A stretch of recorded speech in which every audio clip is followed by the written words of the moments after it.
हमारी सेनाएं देश का अभिमान है। सारे देश को उनके साहस और हमारी सेना की वीरता पर गर्व है। और आज सारा देश देख रहा है हमारी सेनाएं, हमारा डिफेंस सेक्टर आजादी के बाद इतने सालों में जितना नहीं हुआ, इतने रिफॉर्म हो रहे हैं। हमारी सेना को आधुनिक बनाया जा रहा है। हर चुनौती को हमारी सेना मुंह तोड़ जवाब दे सके, इसलिए युद्ध के सामर्थ्य वाली सेना बनाने के लिए हम भरपूर प्रयास कर रहे हैं, रिफॉर्म कर रहे हैं, कदम उठा रहे हैं, देश की सुरक्षा का मकसद लेकर के। बीते कुछ सालों में बहुत सारी चीजें बदली है। सीडीएस का पद बनने के बाद इंटीग्रेशन और सशक्त हुआ है। आदरणीय सभापति जी, हमारी सशस्त्र सेनाओं के बीच उनके सहयोग से जो लंबे समय से युद्ध शास्त्र के निष्णातों का मत था कि भारत में थिएटर कमांड जरूरी है, आज मैं संतोष के साथ कह सकता हूं कि सीडीएस व्यवस्था बनने के बाद देश में सुरक्षा के लिए जरूरी थिएटर कमांड की दिशा में प्रगति हो रही है। आदरणीय सभापति जी, आत्मनिर्भर भारत, उसमें हमारी सेना को आत्मनिर्भर बनाना, उसकी भी बहुत बड़ी महत्वपूर्ण भूमिका निभाई जा रही है। हमारी देश की सेना युवा होनी चाहिए। सेना दुश्मनों के दांत खट्टे करने के लिए होती है। हमें हमारे युवाओं पर भरोसा होना चाहिए। सेना में युवाओं की ताकत बढ़ानी चाहिए और इसलिए हम लगातार युद्ध योग्य सेना बनाने के लिए रिफॉर्म कर रहे हैं। समय पर रिफॉर्म न करने के कारण हमारी सेना का बहुत नुकसान हुआ है, लेकिन ये सार्वजनिक बातें कहने योग्य नहीं होने के कारण मैं मेरे मुंह को ताला लगा करके बैठा हूं। आदरणीय सभापति जी, देश की सुरक्षा एक गंभीर मसला होता है। आदरणीय सभापति जी, ऐसे रिफॉर्म्स का उद्देश्य किसी भी परिस्थिति में, अब युद्ध के रूप बदल रहे हैं, संसाधन बदल रहे हैं, शस्त्र बदल रहे हैं, टेक्निक बदल रही है। ऐसे में हमें हमारी सेनाओं को उसी चुनौतियों के अनुरूप तैयार करना, ये बहुत बड़ी जिम्मेवारी होती है, जिसको निभाने के लिए गालियां खा करके भी, झूठे आरोप सह करके भी, मुंह पर ताला लगा करके हम काम कर रहे हैं। ऐसे समय देश की सेना को आधुनिक बनाना, सशक्त बनाने के ऐसे समय कांग्रेस क्या कर रही है? ये झूठ फैला रहे हैं। ये डिफेंस रिफॉर्म के प्रयासों को कमजोर करने का षड्यंत्र कर रहे हैं। आदरणीय सभापति जी,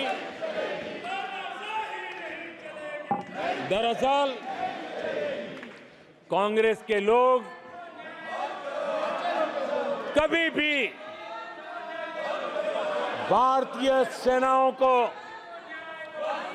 ताकतवर होते नहीं देख सकते। आदरणीय सभापति जी, कौन नहीं जानता कि नेहरू जी के समय देश की सेनाएं कितनी कमजोर होती थी। हमारी सेनाओं में कांग्रेस ने जो लाखों करोड़ों के घोटाले किए, वही तरीका था जिस तरीके ने देश की सेना को कमजोर किया है। ये देश की सेनाओं को कमजोर किया। जल हो, थल हो, नभ हो, सेना की हर आवश्यकता में इन्होंने देश आजाद हुआ तब से भ्रष्टाचार की परंपरा बनाई। जीप घोटाला हो, पनडुब्बी घोटाला हो, बोफोर्स घोटाला हो, इन सारे घोटालों ने देश की सेना की ताकत को बढ़ने से रोका है। वो भी एक वक्त था आदरणीय सभापति जी, कांग्रेस के जमाने में हमारी सेनाओं के पास बुलेट प्रूफ जैकेट भी नहीं हुआ करते थे।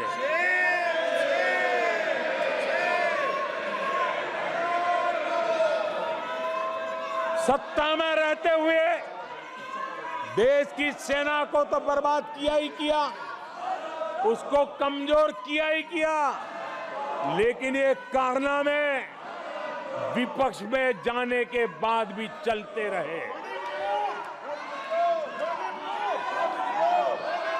विपक्ष में जाने के बाद भी सेना को कमजोर करने के लगातार प्रयास होते रहे। जब ये कांग्रेस सरकार में थे तो फाइटर जेट नहीं लिए, और जब हमने कोशिश की तो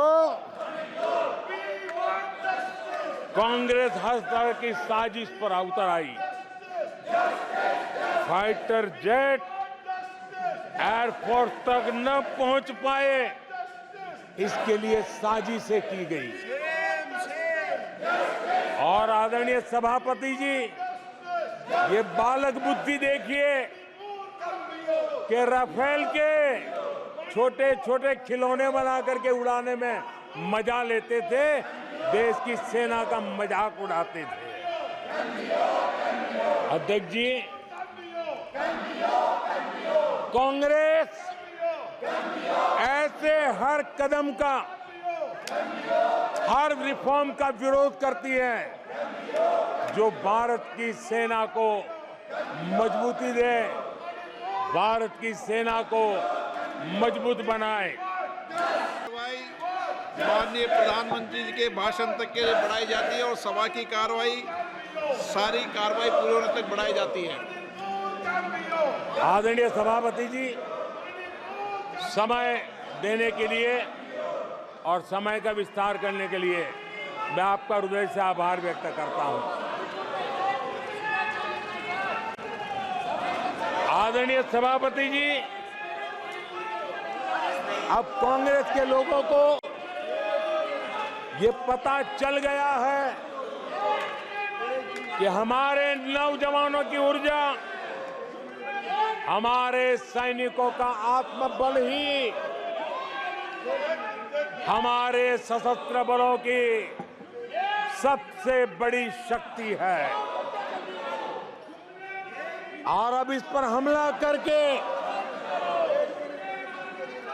और एक नया तरीका सेना में भर्ती को लेकर सरासर झूठ फैलाया जा रहा है, ताकि लोग, मेरे देश के नौजवान मेरे देश की रक्षा करने के लिए सेना में न जाए, उनको रोकने के लिए षड्यंत्र हो रहा है। आदरणीय सभापति जी, मैं इस सदन के माध्यम से